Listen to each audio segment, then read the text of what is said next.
before Hulk Hogan ever flexed for a camera, before Ric Flair ever strutted down an aisle in a sequined robe, before Jesse Ventura ever picked up a microphone, there was one man who redefined what a wrestler could be. An impossibly tanned, impossibly muscular, impossibly charismatic figure who walked into arenas draped in tie-dye and feathers, speaking in rhythms no one had ever heard before, carrying himself like something larger than sport, something closer to myth. His name was Superstar Billy Graham.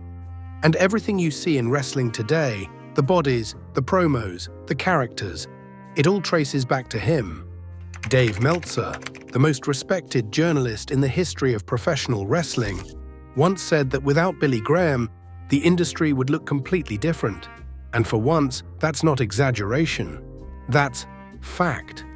But the man who changed wrestling forever didn't start as Superstar Billy Graham. He started as Wayne Coleman. Wayne Coleman was born in 1943 into a household where strength defined everything. His father was a physical man, the kind who built his identity on what his body could do. But multiple sclerosis took that away from him, slowly, relentlessly. The strength disappeared. The work disappeared. And the man he used to be disappeared with it. And in that house, watching it all happen, was a young boy who learned very early what weakness looked like. Because for Wayne Coleman, strength wasn't just power, it was survival, and one day he would take that idea and turn it into something the wrestling business had never seen before. Wayne's mother, Juanita, was originally from Arkansas. She claimed Cherokee ancestry and carried herself with the quiet dignity of someone who had seen hard times and survived them. She did what she could to hold the family together as Eldridge Sr. grew increasingly frustrated with his own deteriorating body. But there was a darkness in that house, a tension, a sense that anything could set off the wrong mood at the wrong moment. Young Wayne Coleman responded to all of this the way many kids in difficult homes do. He escaped. He found refuge in painting, in sports, in anything that would take him away from the tension and into a world he could control. Then, while still a teenager, he discovered the one thing that would define the rest of his life. Iron.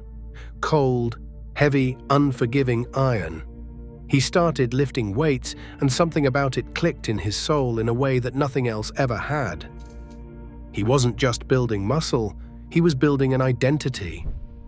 He was constructing, pound by pound and rep by rep, the man he wanted to become. From the very beginning, Wayne Coleman was never content with being average. He wanted to be extraordinary. He wanted to be a spectacle. He wanted people to stop and stare. And people did stop and stare. Because Wayne Coleman was growing into something remarkable. By his late teens, he had already developed a physique that turned heads wherever he went. But bodybuilding was not the only thing pulling at him. There was something else, something deeper. Wayne Coleman found religion, and he found it hard. One day at a revival meeting, something shifted inside him. The preaching, the music, the raw emotional power of it all. He was hooked. In a decision that absolutely mortified his parents, the young Wayne Coleman left home and took to the back roads of America to preach the gospel. But he did not just preach. He put on a show, because even then, long before he ever set foot in a wrestling ring, Wayne Coleman understood something fundamental about human nature. People did not just want to hear the message, they wanted to see the spectacle. So he would go into small towns. He would set up in a tent or on a street corner, and he would bend steel bars with his bare hands. He would rip phone books in half like they were tissue paper. He would perform feats of strength that made jaws drop and mouths hang open. And then, while people were still reeling from what they had just witnessed, he would preach to them. He would tell them about God, about salvation, about the power of faith. Because if a man could bend steel with his hands, maybe, just maybe, the message he was preaching had some truth to it too.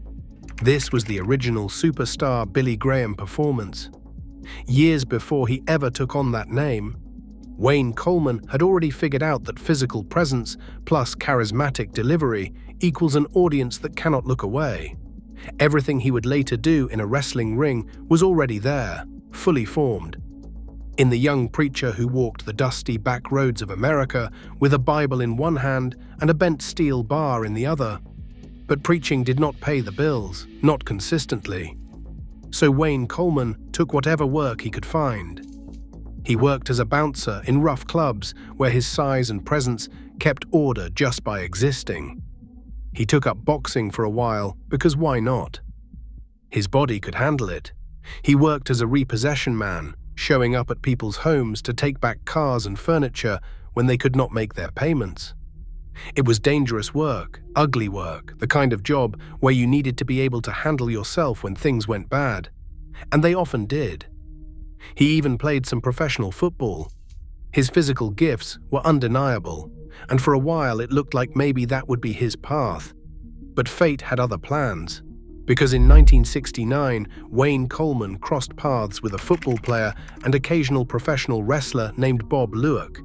And Lewick took one look at Wayne Coleman, at his size, at his charisma, at the way he carried himself, and told him he needed to go see a man in Calgary, Canada, a man who could turn him into something the world had never seen before.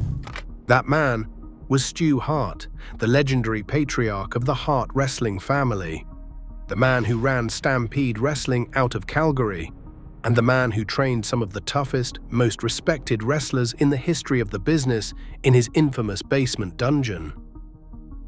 If you wanted to learn how to wrestle, really wrestle, Stu Hart was the man to teach you. On January 16, 1970, Wayne Coleman made his professional wrestling debut against Dan Crawford in Calgary. He wrestled for a few months under his real name. But the name Wayne Coleman was not going to sell tickets. Wayne Coleman was not a superstar. Wayne Coleman was just a guy with big arms and a Bible. Something had to change. That change came when Wayne returned to the United States and teamed up with a fading veteran named Dr. Jerry Graham. Jerry Graham was one of the original blonde bombshells of professional wrestling. He had been a huge star in the 1950s and the 1960s, running around arenas with bleached blonde hair, smoking cigars, tearing up $100 bills in front of the fans, and generally acting like the most obnoxious, arrogant human being on the planet. The fans absolutely hated him, which meant they absolutely loved to pay money to watch other wrestlers try to beat him up. He understood the business inside and out, and he saw something in Wayne Coleman that he thought he could work with. Jerry told Wayne to dye his hair blonde. A bottle of Clairol, and a few hours later, Wayne Coleman did not look like Wayne Coleman anymore. He looked like a Graham brother. And then came the name. Wayne took it from the most famous evangelist in America at that time, the real Billy Graham, the preacher who filled stadiums with his sermons and whose name was known in every household in the country. Wayne Coleman, former street preacher, would now be Billy Graham, the kayfabe younger brother of Jerry Graham and the rest of the Graham brothers. It was perfect. It was absurd. It was exactly what professional wrestling was all about. And it worked. In December 1970, Billy Graham headed north to join Roy Shire's San Francisco promotion, where he would get the education of a lifetime. The two men he was about to work with, Pat Patterson and Ray Stevens, were two of the greatest in-ring minds the business had ever seen.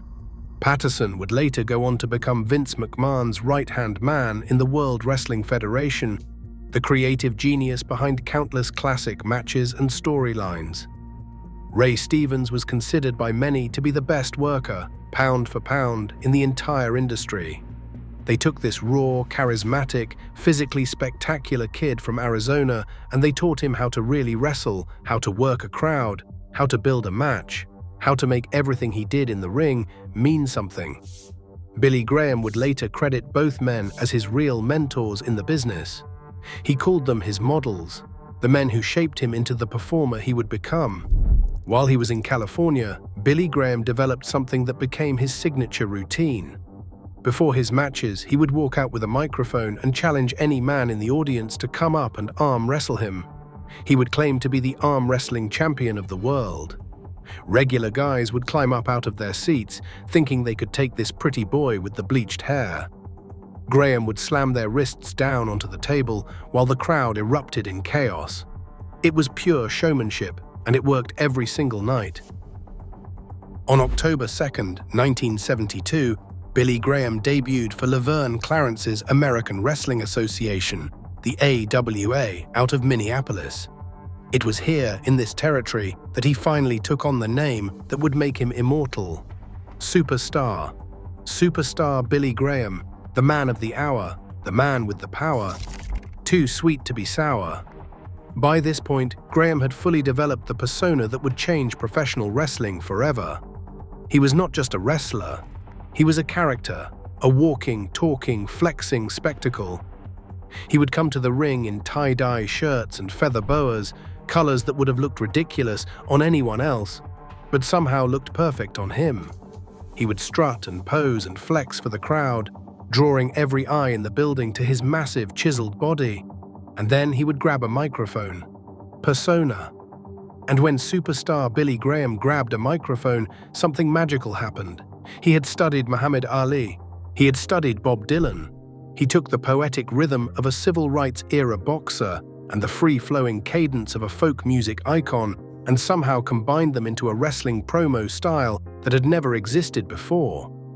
He did not just talk. He preached, he rhymed, he boasted, he rolled words off his tongue like they were song lyrics. I am the man of the hour, the man with the power, too sweet to be sour. He made that phrase famous. He made a dozen phrases famous. Every time he opened his mouth, something quotable came out. Poetic. And physically, he was a revelation. At a time when most wrestlers looked like tough guys, like bar brawlers or ex-football players, or men who had gotten into the business because they were big and mean, superstar Billy Graham looked like a comic book superhero. He had the tan, he had the bleached blonde hair, and he had arms. His arms were something the wrestling world had never seen before, 22-inch biceps that he dubbed his pythons and his guns. Long before Hulk Hogan ever told fans to check out his 24-inch pythons, it was superstar Billy Graham who originated that terminology. Revelation. In 1975, while he was still active in wrestling, Graham entered the WBBG Pro Mr. America Bodybuilding Contest in New York. He took first place in the Best Developed Arms division. He was not playing at bodybuilding. He was competing at the highest amateur levels while simultaneously being a main event wrestler. His training partner was a young Austrian named Arnold Schwarzenegger. The two of them pushed each other in the gym, bonded over their shared obsession with physique, and became lifelong friends. Schwarzenegger would later become the godfather to Graham's daughter. That is how close they were. Graham bounced around the territories in the mid-1970s, wrestling for Championship Wrestling from Florida and various NWA promotions. Building his reputation and his legend, he won championships everywhere he went. The NWA Florida Heavyweight Championship, the NWA Florida Tag Team Championship, the NWA Southern Heavyweight Championship, the NWA Hawaii Heavyweight Championship. He was becoming impossible to ignore, and eventually that made him impossible to keep out of the biggest territory of them all. The Worldwide Wrestling Federation, Vincent J. McMahon's promotion in the Northeast, the company that would eventually become WWE. And this is where the story of superstar Billy Graham reaches its absolute peak. Bruno Sammartino was the face of the Worldwide Wrestling Federation. He had been the champion for years, off and on, across two separate title reigns that had totaled over a decade of dominance. Bruno was beloved. Bruno was Italian-American, and in the heavily Italian population of New York and the Northeast, he was more than a wrestler. He was a cultural icon. He was the people's champion in the most literal sense imaginable. When Bruno Sammartino walked to the ring, the fans lost their minds. And on April 30th, 1977, in Baltimore, Maryland, superstar Billy Graham defeated Bruno Sammartino and took the Worldwide Wrestling Federation Championship from him. It was supposed to be a short title reign, a transitional champion, designed to hold the belt for a few weeks or a few months before losing it back to the next beloved babyface. That was how the Worldwide Wrestling Federation worked. The champion was always a good guy, always the hero, always someone the fans could rally behind. Bad guys did not hold the title for long, but something unexpected happened. Superstar Billy Graham was too good. He was too charismatic. He was too magnetic. Even though he was playing a villain, even though he was supposed to be the guy the fans booed, people kept buying tickets to see him. Not to see him lose. To see him, period. He was the show. He was the attraction. He was the reason people paid money to come to the arena. He held the Worldwide Wrestling Federation Championship for nearly 10 months, and during that run, he headlined 19 sold-out shows at Madison Square Garden. 19 out of 20, a 95% sellout rate at the most famous arena in the world. That is, to this day, the highest sellout percentage in the history of WWE. Bruno Sammartino had more career sellouts. Bob Backlund had more career sellouts, but neither of them, nor anyone else in the company's long history, could match Graham's incredible percentage. Every time superstar Billy Graham main evented the Garden, the fans came out in force. This was unprecedented. A heel champion was drawing money at a level that no heel had ever drawn before. And superstar Billy Graham was begging the company to let him keep the belt. He wanted a longer run. He wanted to change the direction of the entire company. He wanted to prove that a bad guy could be the face of the promotion. But Vincent J. McMahon, the father of the Vince McMahon we know today, was a traditionalist. He believed that the champion had to be a babyface. He believed that was how the business worked. And he had already decided that the next champion would be a clean-cut, all-American collegiate wrestler named Bob Backlund. So on February 20th, 1978, again at Madison Square Garden, superstar Billy Graham dropped the Worldwide Wrestling Federation Championship to Bob Backlund. And according to wrestling law, that decision set the company back years, possibly decades, because the vision that Graham represented, the charismatic, muscle-bound, larger-than-life character as the top star, would not come back to the World Wrestling Federation until the Hulk Hogan era of the mid-1980s. Vince McMahon Jr., the son, would later openly acknowledge this. He said that Backlund was like black and white movies with no sound, and Superstar was like the movies we see today, with Dolby sound and wraparound screens. In other words, Graham was the future, and his own company could not see it. Losing the title broke something in superstar Billy Graham. He had been riding the highest wave of his career, and suddenly he was back to being just another wrestler. He left the Worldwide Wrestling Federation and began drifting through the territories, trying to recapture what he had lost.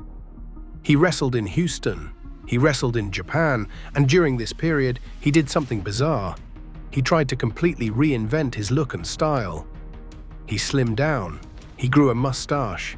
He started talking about martial arts and adopting karate moves in his matches.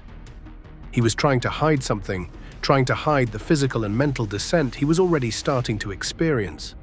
His in-ring work became limited to these awkward-looking karate chops that did not look real to anyone watching. The magic was gone. The superstar was disappearing before everyone's eyes. And nobody knew why. What nobody outside of his inner circle knew at the time was that Graham's body was starting to fall apart. Years of steroid abuse, which had helped him build that unprecedented physique, were beginning to take their toll. His joints were deteriorating, his internal organs were under stress. The foundation of everything he had built his career on was literally crumbling beneath him. And in an industry where your body is your paycheck, that was a death sentence for his career. He just did not know it yet. In 1980, Graham made one last desperate attempt to remind the world of his physical dominance. He entered the World's Strongest Man competition, which was held that year in Great Gorge, New Jersey. He showed up weighing 325 pounds, and he competed alongside legitimate powerlifters and strongmen, men whose entire careers had been built around raw strength. Graham finished 5th in the contest, which was won by a future pro wrestler named Bill Kazmaier. Not bad considering he injured himself during one of the events. But the writing was on the wall. His body could not take what he was asking of it anymore. In 1982, Graham returned to what was now called the World Wrestling Federation. The Worldwide Wrestling Federation had dropped the word "wide" from its name, and Graham came back with an entirely new look, attacking Bob Backlund and starting a new feud for the championship. But he never recaptured the magic of his original run. He was older, he was hurt, and the company was moving towards the Hulk Hogan era, a period that Graham himself had essentially created the template for without ever getting to fully benefit from it. He bounced between various promotions over the next several years. Multiple returns to the World Wrestling Federation, stints in other territories. But the end was approaching fast. On October 27, 1987, in Syracuse, New York, during a storyline, the massive one-man gang delivered a running splash onto Graham's body on the concrete floor outside the ring. In kayfabe, it was presented as the attack that permanently retired superstar Billy Graham from in-ring competition. In reality, his body was already done. The angle was just a way to give him a storyline exit. Don Muraco came to Graham's aid in that angle, and Graham became Muraco's manager. His last actual wrestling match took place on November 7, 1987, in St. Louis, Missouri, against Butch Reed. He was 44 years old, and his active wrestling career was over. But the real horror was just beginning. Over the next several years, superstar Billy Graham underwent a series of surgeries that would have broken most men mentally long before they broke them physically. His hips had to be replaced, his ankles were shot. His entire skeletal structure was falling apart from decades of abuse, both from the wrestling ring and from the chemicals he had used to transform his body. He became a cautionary tale, still walking around in the flesh, a living, breathing reminder of what could happen when you pushed your body beyond what it was designed to endure. And then came the liver. In 2002, superstar Billy Graham's liver failed completely. It had been dying slowly for years, poisoned by the cumulative effects of steroids, pills, alcohol, and everything else he had put into his system over the course of his career. He was placed on a transplant list and told that without a new liver, he would die. After a harrowing wait, he received one. The transplant was successful. Billy Graham got a second chance at life, a chance that most people in his condition never receive. Around this same time, he filmed an episode of WWE Confidential, a behind-the-scenes documentary-style show that the company was running at the time. Graham was certain going into that filming that it would be his last ever television appearance. He believed he was about to die. He thought he was saying goodbye to the wrestling world on camera. But he survived, and he lived long enough to see one more moment of true recognition. On March 14, 2004, the night before WrestleMania 20, superstar Billy Graham was inducted into the WWE Hall of Fame. The man who inducted him was Triple H, who at the time was the reigning World Heavyweight Champion. Triple H told the audience that superstar Billy Graham was one of the wrestlers who had inspired him to become a professional wrestler in the first place. He said that without Graham, there would be no Triple H. Without Graham, there would be no Hulk Hogan. Without Graham, the entire modern era of sports entertainment might look completely different.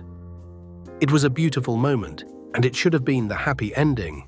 But the story of superstar Billy Graham was never going to have a clean, happy ending. Even after the Hall of Fame induction, even after receiving the highest honor the wrestling business could give him, Graham's relationship with WWE and his own legacy would become bitter, complicated, and at times ugly. He filed a lawsuit against the World Wrestling Federation and Dr. George Zahorian, the notorious ringside physician who had been the source of steroids for countless wrestlers during the 1980s. Graham claimed he had been pressured into using steroids to maintain his position in the company. The lawsuit was unsuccessful. He later reconciled with Vince McMahon in order to get his Hall of Fame induction and to promote his autobiography. A book called Tangled Ropes, which he co-wrote with Keith Elliott Greenberg and released in 2006.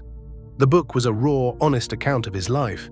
It did not flinch from the dark parts. It talked about his drug abuse. It talked about his failures as much as his successes. It included contributions from Vince McMahon, Jesse Ventura, Ivan Koloff, Ric Flair, Dusty Rhodes, and even Arnold Schwarzenegger.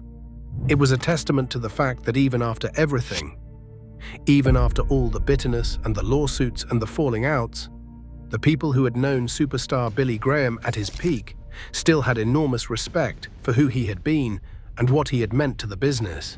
But the medical bills kept coming and the money kept running out. At one point, Graham actually hocked his WWE Hall of Fame ring, the very symbol of his recognition, the physical manifestation of the honor he had received, sold to help pay for his ongoing medical care. And after that, he returned to giving interviews that criticized Vince McMahon and many of his former co-workers. The cycle of reconciliation and bitterness repeated itself multiple times over the years. Graham could never quite decide whether he wanted to be part of the WWE family or whether he wanted to burn it all down. And through all of it, his body kept failing him. Hospital visit after hospital visit, surgery after surgery. He lost the ability to walk properly. He lost weight until he was a shadow of the muscular giant he had once been. Pictures of him in his final years showed a frail, gaunt man who bore almost no resemblance to the superstar who had once sold out Madison Square Garden 19 times in 10 months. But here's what's remarkable. Through everything, superstar Billy Graham kept talking. He kept giving interviews. He kept telling stories.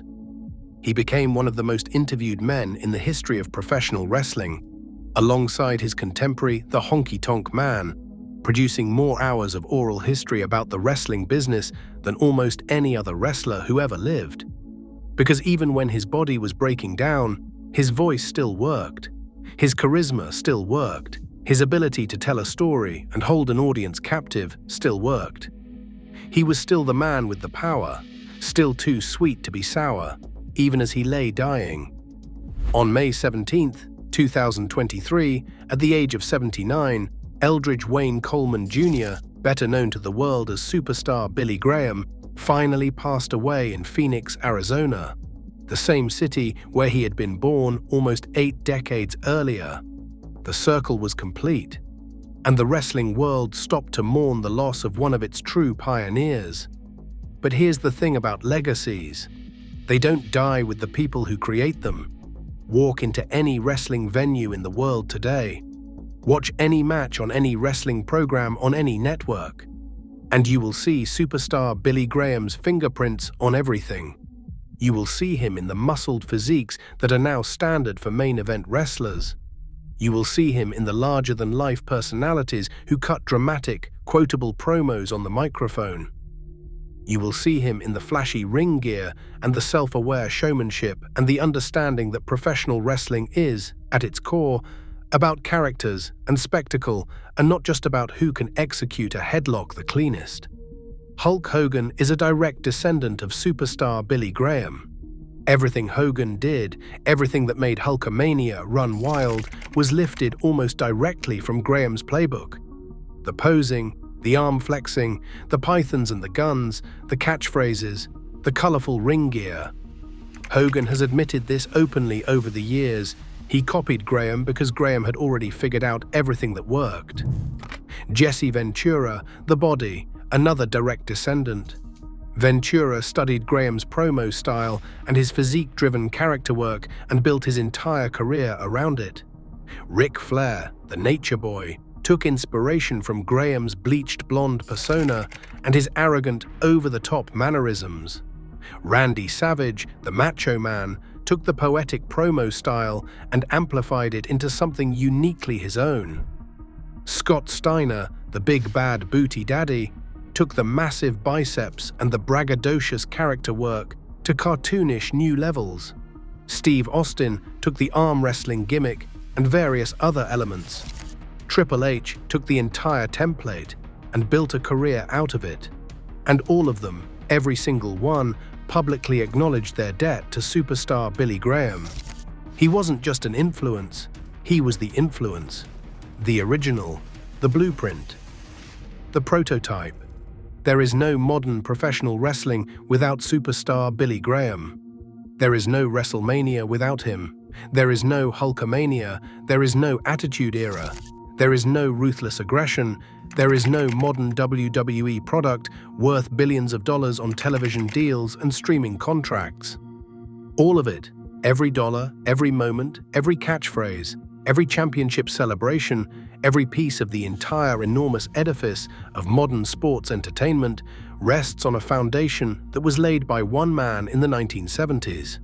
One tanned, bleached blonde, tie-dye wearing, poetry spitting, Bible preaching, steel bending, pythons flexing man from Phoenix, Arizona. The tragedy is that he never fully got to enjoy the fruits of what he created.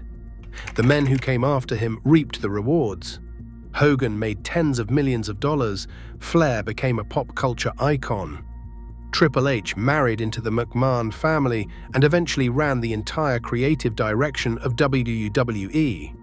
They built empires on the template Graham provided, and Graham himself spent his final decades in and out of hospitals, fighting with the company that had made billions off his innovations, selling his Hall of Fame ring to pay his medical bills. But maybe, in a strange way, that is fitting, because superstar Billy Graham was always the first of his kind. He was always the one who had to prove that this new thing could work. He was always the one taking the risk, pushing the boundaries, showing what was possible. And the pioneers, the ones who blazed the trail, rarely get to enjoy the easy walk that comes after the trail has been cleared. They just get the satisfaction of knowing they were the ones who made it possible. And make no mistake, superstar Billy Graham knew exactly what he had done. He knew his legacy. He knew that every muscled-up wrestler who walked to the ring in 2023 was walking in his footsteps.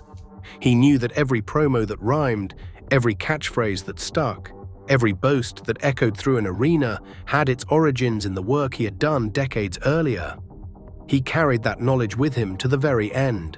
And for a man who had spent his entire life demanding attention, demanding spectacle, demanding that the world watch him and acknowledge him, that knowledge had to be its own reward. The selection of perfection, the man of the hour, the man with the power, too sweet to be sour. The original superstar in a company where every wrestler is now called a superstar. The godfather of modern professional wrestling. The bodybuilder who became a preacher, who became a wrestler, who became a legend, who became an immortal. They do not make them like superstar Billy Graham anymore. They cannot.